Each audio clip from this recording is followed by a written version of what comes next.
So today we are going to talk about Book of Jeremiah, chapter 26, verses 8 through 15. And this is the lectionary, Old Testament lectionary lesson for Second Sunday of Lent, if you follow LCMS calendar.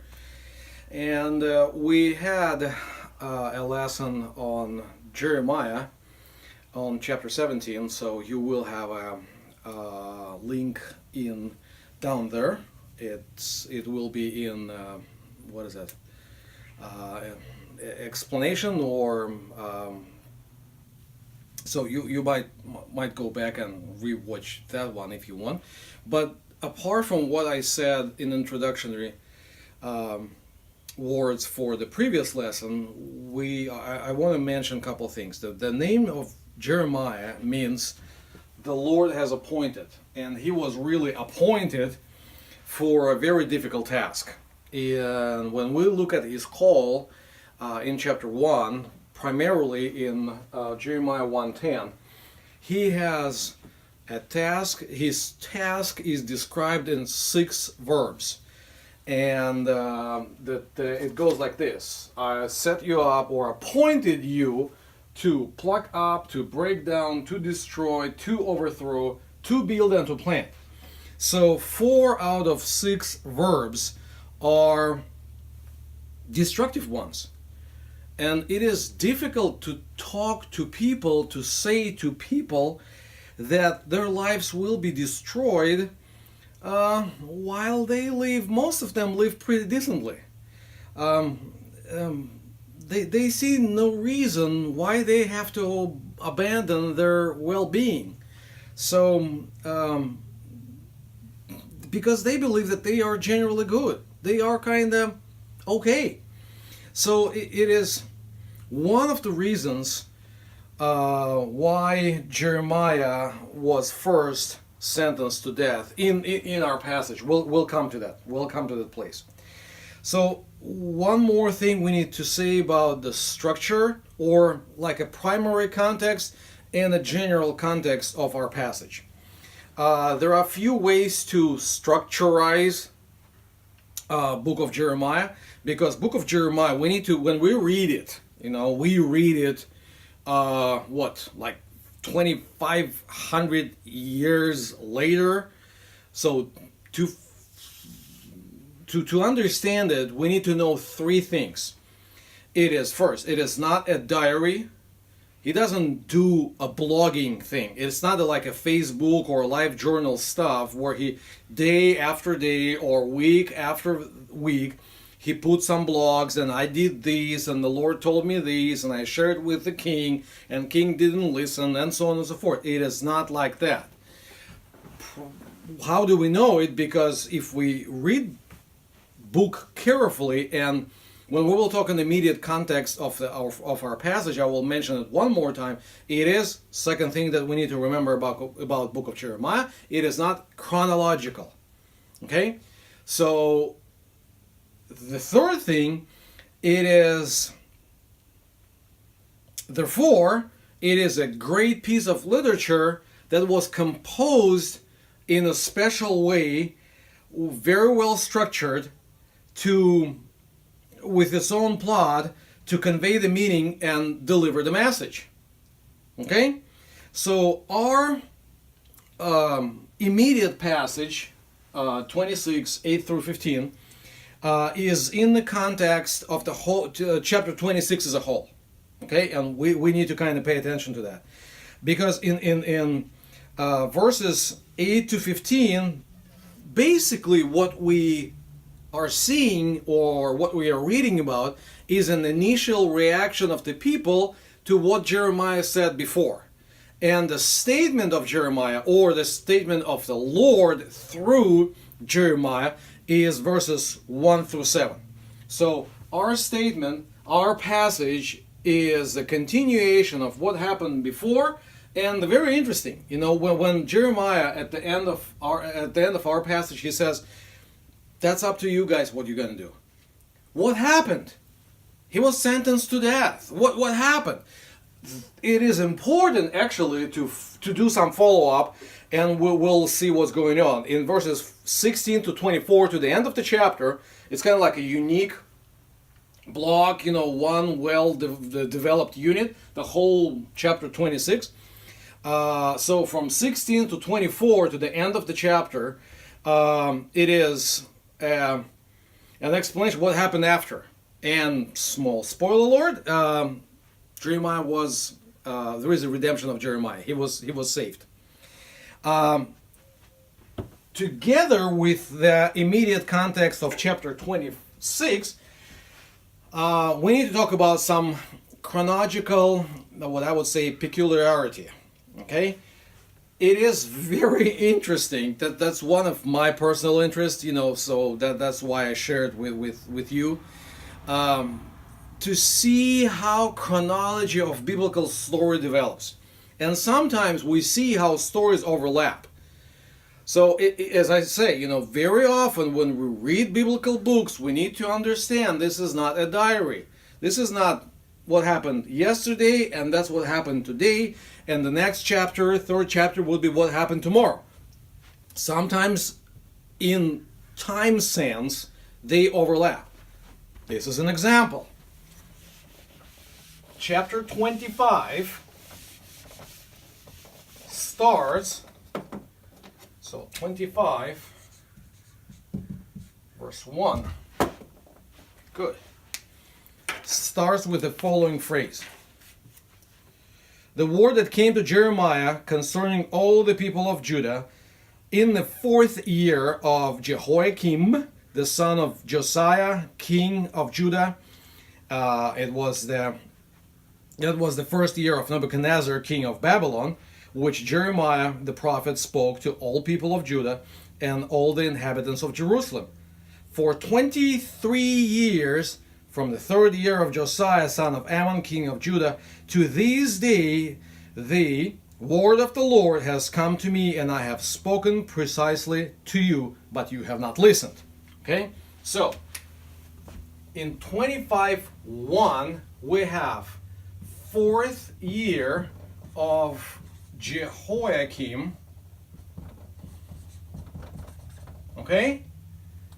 And the ministry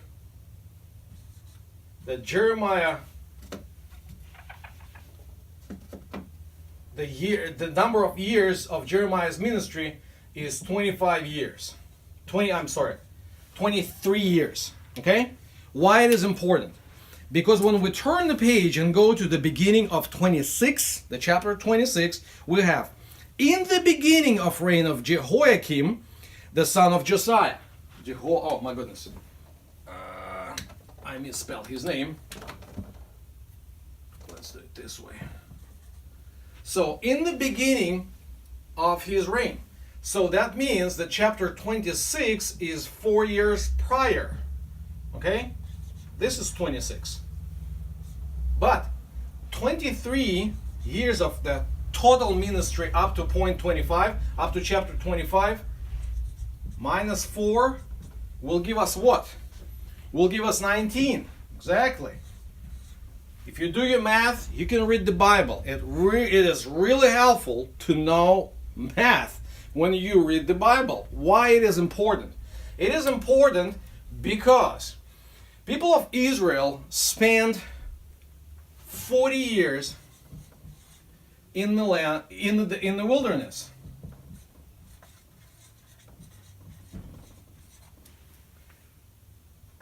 "38 out of them were useless years.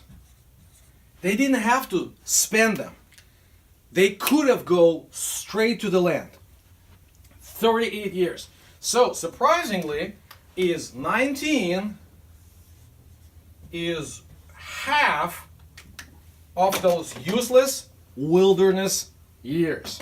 So, in chapter 26, we are, symbolically speaking, chronologically, symbolically speaking, we are in the middle of the wilderness. We are in the middle of useless years in the wilderness. It's not the first time when we have this number 18.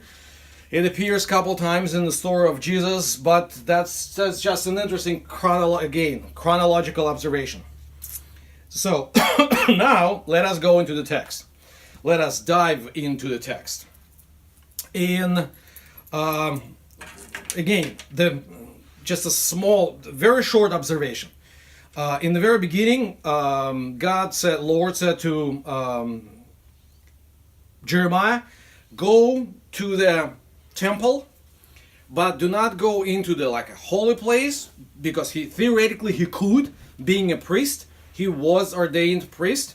He grew up in a priestly family. He is very familiar with the priestly symbolism, with temple symbolism, with the meaning of that, and the whole 9 yards. But go to the court where not only priests, that's where you can meet priests, prophets, and all the people. There's a 3 group of people that we meet in our passage: priests, prophets, and all the people. Again, spoiler alert, it is interesting to notice who spares Jeremiah's life and who ended up being more knowledgeable in the scriptures by the end of the day. Okay, so he goes to the court of the temple. The temple construction was that good old Solomon temple. So the people were there. Maybe it was some kind of feast, maybe not, we don't know, but there were quite a number of people present there. And what he says is, you people, Lord speaking, you people do not listen to me. If you will listen to me, if you will repent, there is a chance I will change the doom that you are set up to. I will relent of the disaster that I intended for you because you don't listen to me. Okay? That's very simple. And if not, you are going to be like Shiloh. We'll talk about that, what it means to be like Shiloh. It's a place. So when they've heard it, okay, they were, the word upset would be underestimation.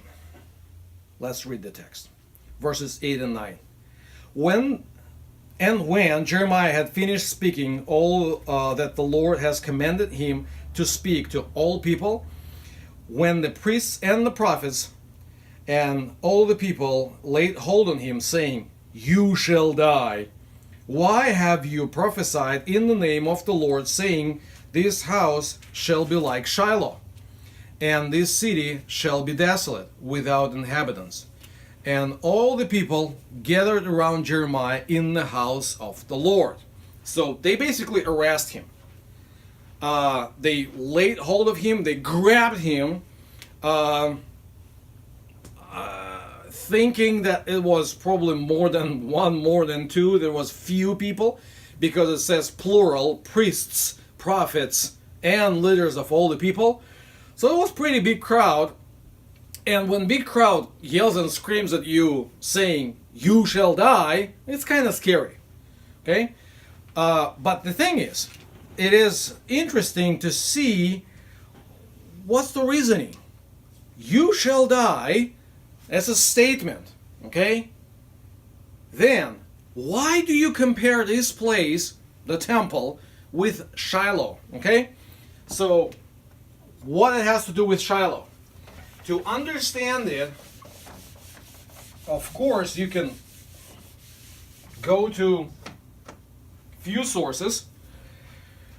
You can go to some kind of biblical encyclopedia and see what the Shiloh is. And the Shiloh is spelled like this. Okay, in English. You can Google it and see what the most reliable source of information, means Wikipedia, will tell you.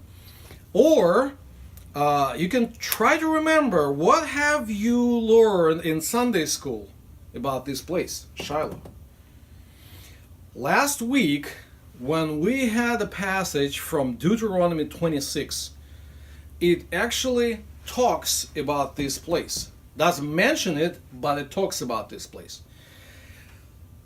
In chapter 26 of Deuteronomy, Moses commands people, when you will come into the land, when you will live in the land, and when you will have your first fruits, you go with a basket of first fruits to the place where Lord will appoint for his presence. And it's turned to be Shiloh. So in the land,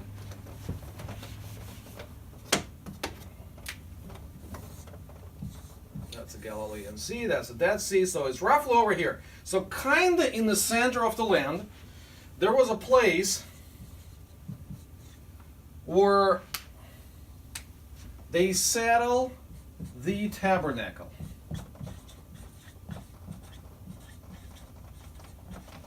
Okay?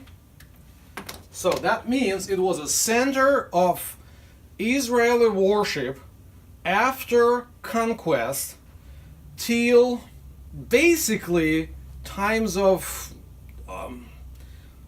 Samuel. Okay? A little bit before David.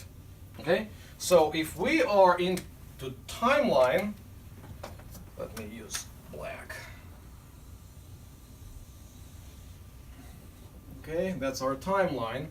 So roughly 1440 BC, we are in BC. We have Exodus. Okay? So, and the temple was built around 1000 BC. Okay?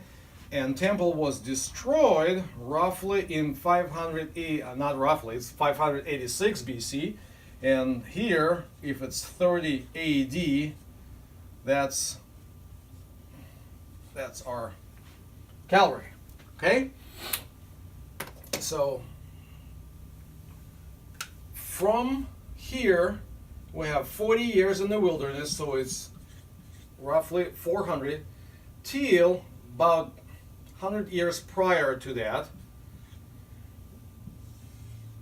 4 means about 300 years, not exactly, about 300 years. Shiloh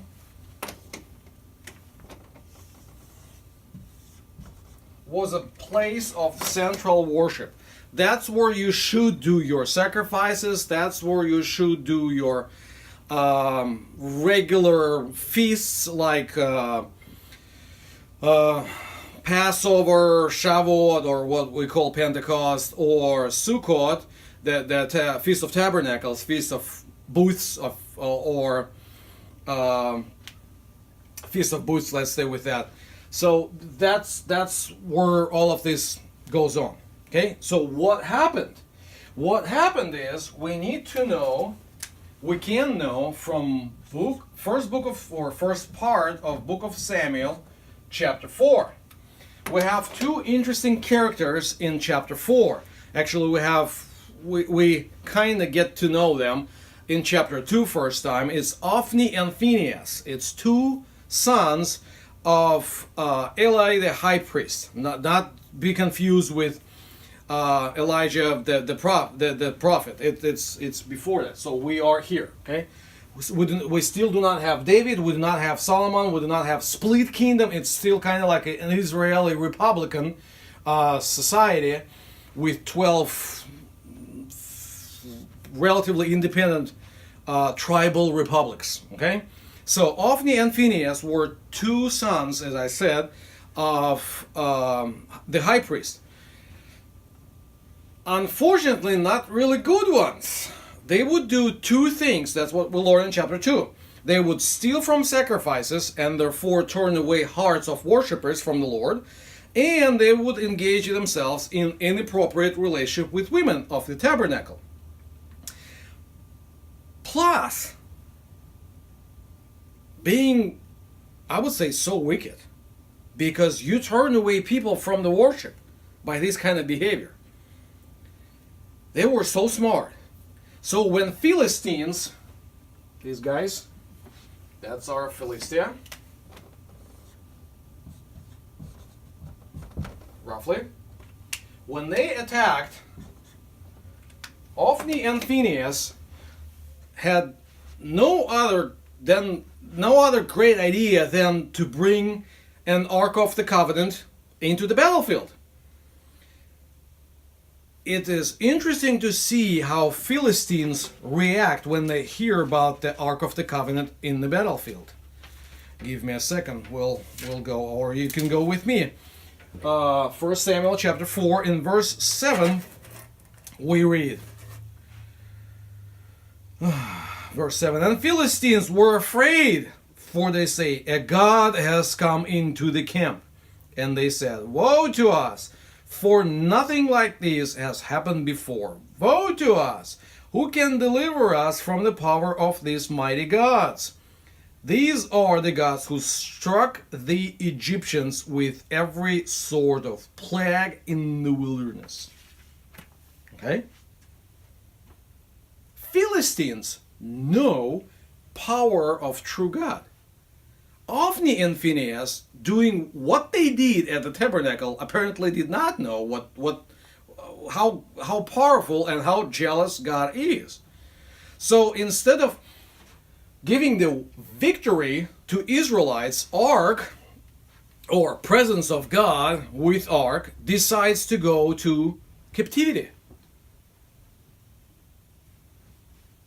And since then, after it goes to Philistine cities, destroys all the places of worship, it is brought back, but it was not put back to Shiloh.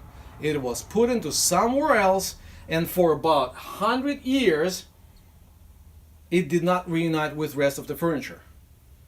The only other time when we have all the furniture together is already at the temple, 1000 BC.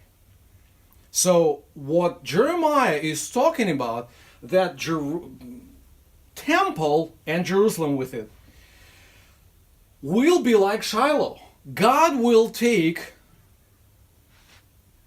or God will prefer to go to an exile instead of staying in a wicked, corrupt place of worship. Interestingly enough, if we read as a parallel to our text today, if we go to Ezekiel chapters 8 through 11, that's exactly what we have there. Ezekiel explains, he has like a dream, a vision of corrupt temple worship, corrupt hearts of leaders of the temple, and why glory of God prefers to depart from the land and go into exile and stay with people who were already in exile. The glory of God leaves Jerusalem and go eastward, almost like the glory of God left Israelites at the battlefield with Philistines. If we'll go back to 1 Samuel 4, that's what happened when wife of one of those sons of Phinehas gives birth right after battle. When she hears that news that the ark got into exile, that's what she said. She delivers and names her son Ikavod. So the glory left.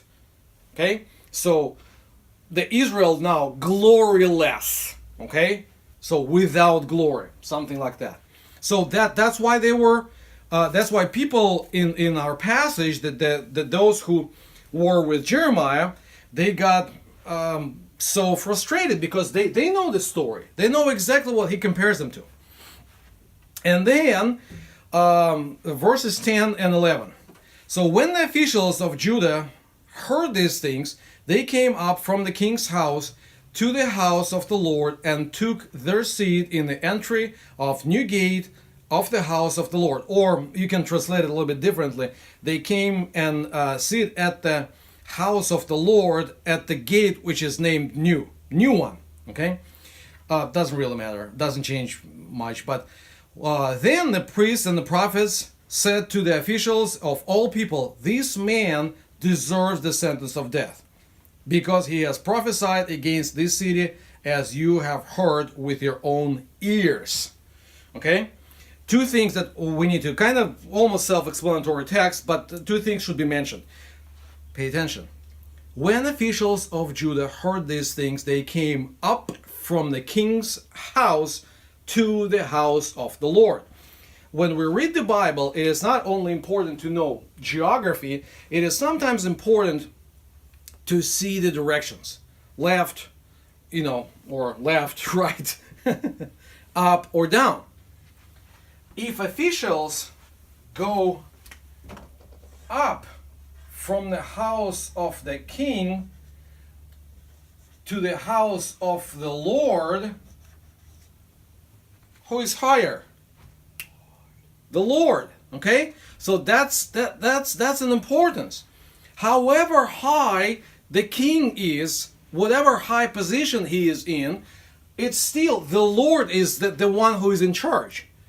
I kind of tried to explain it when we talked about Isaiah chapter 6, when King Uzziah died and so on and so forth. But there is still the Lord of Sabbath, the Lord of armies, who is in charge. Okay? So they go up to the Lord. That's basically the whole geography of the Bible. You go up toward the temple, wherever you are, north, south, east, west, it doesn't matter. As long as you go toward the temple, you go up. If you go from the temple, you go down. That's it. That's so simple. One more kind of link. We talked about that when we discussed our passage from Genesis. So, what they say actually is, okay, in ESV translates it this way: this man deserves the sentence of death. Okay? In Hebrew, it's basically the sentence, death. Okay? So 2 words. Okay? So it's pretty plain. He is judged to death because you know what you have heard with your own ears. Okay? And it's very interesting. His sentenced to death because he prophesied against the city, and you are not eyewitnesses, you are ear witnesses. You heard it with your own ears. I know I made up the word, I love it. But you are ear witnesses to this. Let's see what's going on after. The Jeremiah replies to that, and his reply is, we talked about this literature feature, his reply is chiastic. So that means that the first statements would somehow correspond with the last one. So in the block of 12 verses, 12 to 15, we have this kind of structure: A, B, B prime, A prime, and it's like this: verse 12, 13, 14, and 15. So what happened is he says at the very beginning, look at that. The Jeremiah spoke to all officials of all the people, saying, "The Lord has sent me."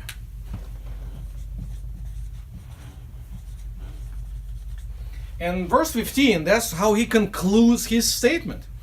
His statement is, "For in truth the Lord has sent me to you to speak you all those words in your ears." Okay? Okay?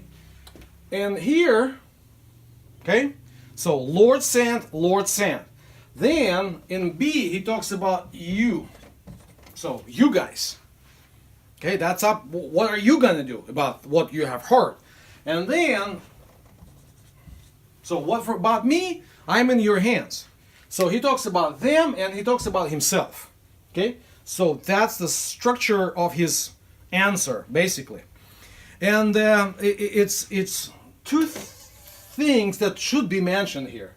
One of them is he still, at this very dangerous, I would say even crucial moment of his life, he still doesn't really defend himself. He still tries to bring across his message.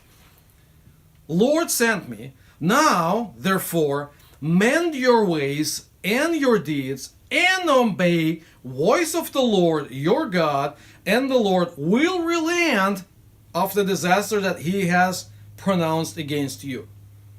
So he's, I have no other words just to say he has such a great pastoral heart after them. He has nothing else to say that he cares for them so much that even when they accuse him of doing something that is deserved to be under capital punishment, he still tries to bring this idea. You guys need to change, and then Lord will spare you. Fingers crossed. Okay? But as for me, I'm in your hands. Do with me as seems good and right to you. Of course it is not right to kill him, but whatever your understanding of being justice, because basically he says, the same word can be translated as just. Okay? So what is your understanding of justice? Okay, do it. It doesn't mean that he's careless about that, but again, he is overwhelmed with Lord's mission. Only know, verse 15, for certain that if you will put me to death, you will bring innocent blood upon yourselves and upon this city and its inhabitants. For in truth, Lord has sent me, so you will hear the words with your own ears. And that's the end of our passage. And it's like, what's going on? How it is finished. Let's go a little bit further. Verses 16. Then the officials of all the people said to the priests and the prophets, this man does not deserve the sentence of death, for he has spoken to us in the name of the Lord our God. That phrase, this man does not deserve to have a sentence of death, is almost word by word replica of what we have heard before in verse 11, with a statement of not. Again, who says it? Not the priests, not the prophets, the spiritual leaders, people who are supposed to be spiritual leaders of the society of that day. It is officials of all people. So it's lay people, lay representatives, governmental officials, maybe heads of the tribes, maybe some magistrates, some kind of people who were in charge of the civil life. They say no, he doesn't, and the reasoning is there are two reasons. Main reason is he spoke in the name of the Lord. Maybe we shouldn't take it so lightly. Then this certain group, verse 17, and certain of elders in the land rose and spoke to all assembled people, saying, Micah the Moresheth prophesied in the days of Hezekiah king of Judah, and said to all the people of Judah, thus says the Lord of hosts, Zion shall be plowed as field, Jerusalem will become a heap of ruins, and the mountain of the house a wooden height. Did Hezekiah, king of Judah, and all Judah put him to death? Did he not fear the Lord and entreat the favor of the Lord? And did he not the Lord relent of the disaster that he had pronounced against them? But we are about to bring great disaster upon ourselves. Two things about that. First of all, Jeremiah is spared because they quote a written text that was recorded about 150 years prior to Jeremiah's life. Interesting. So there were already spiritual books in circulation, and people took time and took they dedicated themselves to learn them up to the point that they memorized some of these passages. So they save Jeremiah because they know what is written in scriptural texts. Second thing, we do have those scriptural texts. It is Micah 3:12. So if they come up with a precedent on the basis of the previous biblical passage, how much more we can learn from that and learn the Bible. I know it sounds strange. We need to learn the Bible so we can apply it to our days. I think this is a great example, and this is a great passage. And may the Lord's blessing be with us. Amen.